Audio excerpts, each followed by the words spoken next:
Most of the time, we're fighting for sharp photos. In fact, I recently did an entire 3-part series on how to get tack-sharp images. Because let's be real, we love detail, and sharpness often screams professional. But sometimes blur is where the magic happens. Sometimes letting go of sharpness can tell a better story. A more emotional, more dynamic, more honest story. And if I'm being totally real with you, sometimes motion blur adds a layer of fun and a challenge to an otherwise predictable shoot. It invites us to experiment and play again.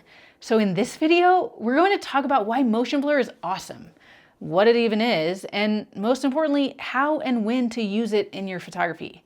I'm Brenda Bergreen, a professional photographer and videographer, here with practical photography tips to help you learn, create, and elevate. Hit subscribe and let's dive into the world of intentionally blurry photos and how to make them happen beautifully. First up, why motion blur is awesome. Motion blur isn't a flaw, it's a feature. It can give your images a sense of time, energy, and movement. It creates emotion. It shows life happening, not just being captured. Think about it. Life isn't still. People dance, they run, they laugh and twirl and move. Waves crash, wind blows, light streaks across the city. Motion blur lets us lean into all of that and actually show it in our images. Instead of freezing a moment, you stretch it. You let the image breathe a little. That kind of photography feels alive.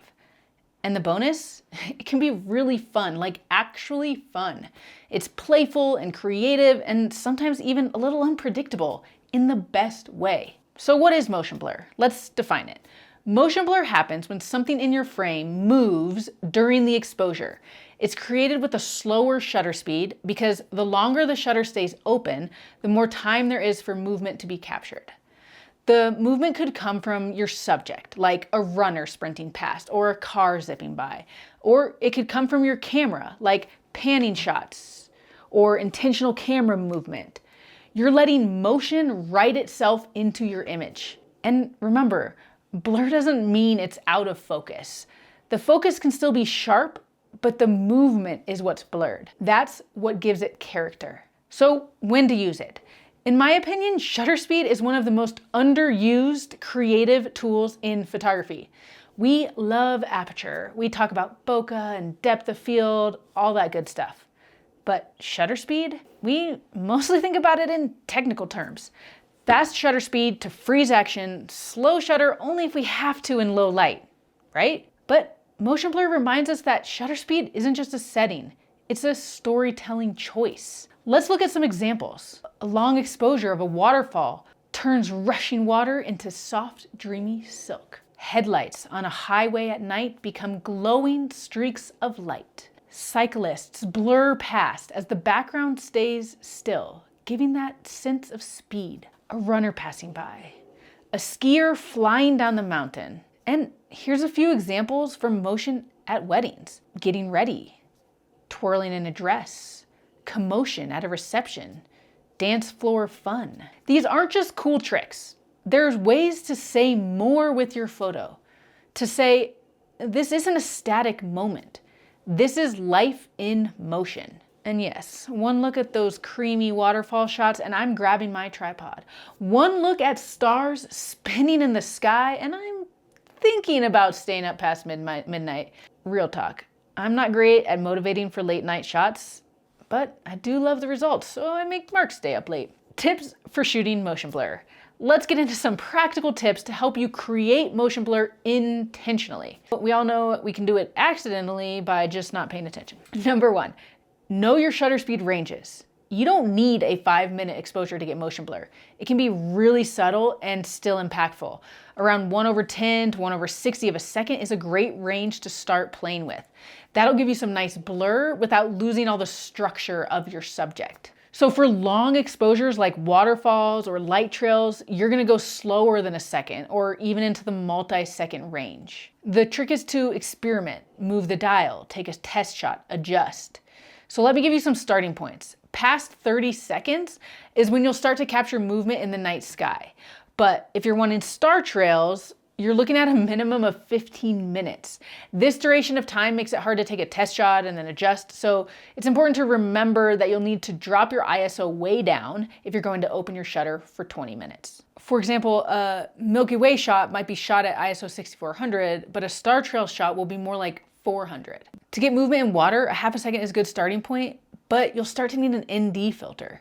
For walking, running, cycling, your shutter speed will be based on both the focal length you're using and how fast the subject is moving. So that brings us to number 2, use ND filters in daylight. If you're shooting in bright daylight, those slower shutter speeds will blow out your exposure. So that's where ND filters, neutral density filters, come in. Think of them like sunglasses for your lens. They reduce the light hitting your sensor so that you can keep that shutter open longer. You can get a variable ND filter, which gives you more flexibility and is helpful if you shoot video, but for long exposures during the day, it may not be strong enough. Another advantage of getting a fixed value ND filter is that it won't have that polarizing effect that can create a dark spot in the sky. Number 3, you have to try panning shots. This is a fun one. Track your moving subject with your camera while using a slower shutter speed. The goal is to keep your subject somewhat sharp while it blurring the background. So tracking them allows you to keep them in focus while the background gets blurred. It takes practice and it takes a few shots to get it, but it gives a great feeling of motion. Number 4, layer blur with still subjects. This is one of my favorites for storytelling. So if you have a stationary subject, like a person standing still while the movement is happening around them. You can think of something like a street performer with blurred pedestrians walking by, or a bride standing calmly while her guests move all around her. And number 5, intentional camera movement. Intentional camera movement is exactly what it sounds like, moving your camera during a long exposure. You can tilt, swirl, or swipe your camera mid-shot to create painterly abstract results. This is less about capturing a moment and more about creating visual art.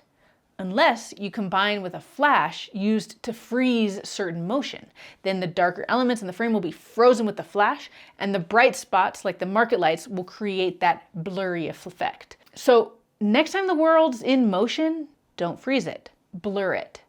Let your photos breathe, let them move, try something new, even if at first it feels a little out of control. That's where creativity lives. I'd love to see what you create with motion blur. Drop a comment below if you've tried it or plan to, if you have any questions. And if you found this video helpful, go ahead and like, subscribe, and share it with someone who's ready to stop chasing sharpness and start chasing stories. Up next, follow me if you need to know exactly how to shoot in manual mode so that you can get creative with your shutter speed.